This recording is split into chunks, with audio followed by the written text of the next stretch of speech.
I was about to drop two $20 bills into the donation box in front of the church when I heard an old man's voice behind me. "Don't put that money in the box. Give it to me. I need it more than the church does." I turned around. An elderly man in dirty clothes was looking at me with a pitiful smile. Ignoring him, I dropped both bills into the donation box. The money wasn't mine. A neighbor had given it to me to donate to the church. The old man's face fell as he watched me put the money in the box. I reached into my pocket and found another $20 bill. Handing it to him, I noticed he didn't seem happy.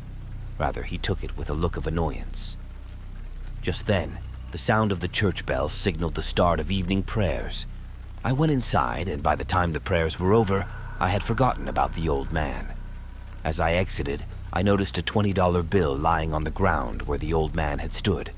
I picked it up, realizing it was the same bill I had given him. Annoyed, I thought about how arrogant beggars had become, rejecting money like this.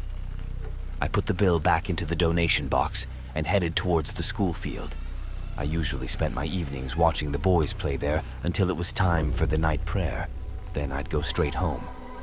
These two prayer times were the only ones I regularly observed. Lately, I felt uneasy after sunset, as if someone was always watching me. Yet, no one was ever there. I used to spend evenings on the roof, browsing my phone. One night, as I sat on the roof with my back to the west, the dim moonlight barely illuminating my surroundings, I felt a warm breath on my neck. It was clear someone or something was standing right behind me. My heart pounded, and a chill ran down my spine. We had a dog that sometimes came up to the roof, but there was no way it could reach my neck from the floor.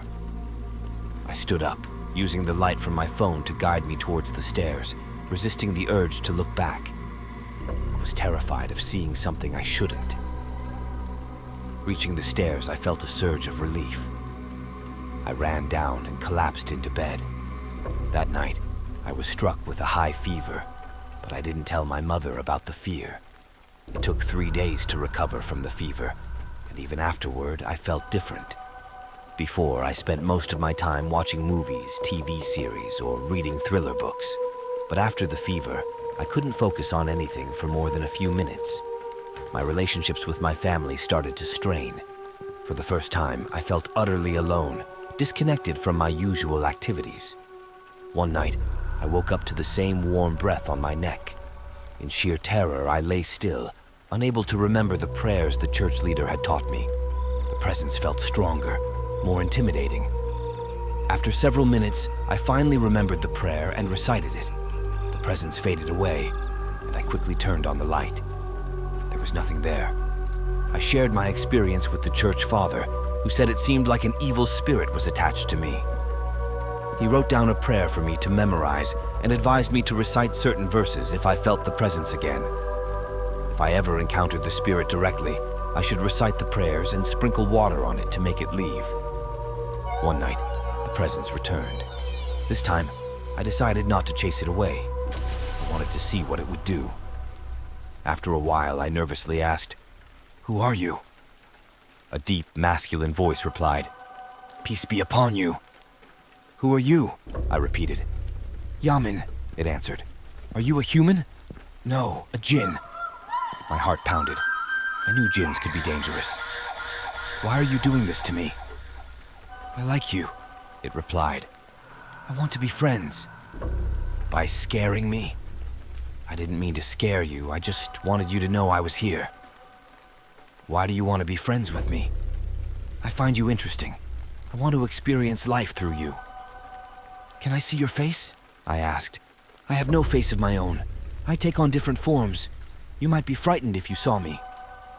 "What form are you in now?" "Turn around and see, but be warned, you might be scared." As a child, I had once seen a corpse being buried. The sight haunted me for years. Now I felt that same fear again. I recited the prayers aloud, and the presence faded.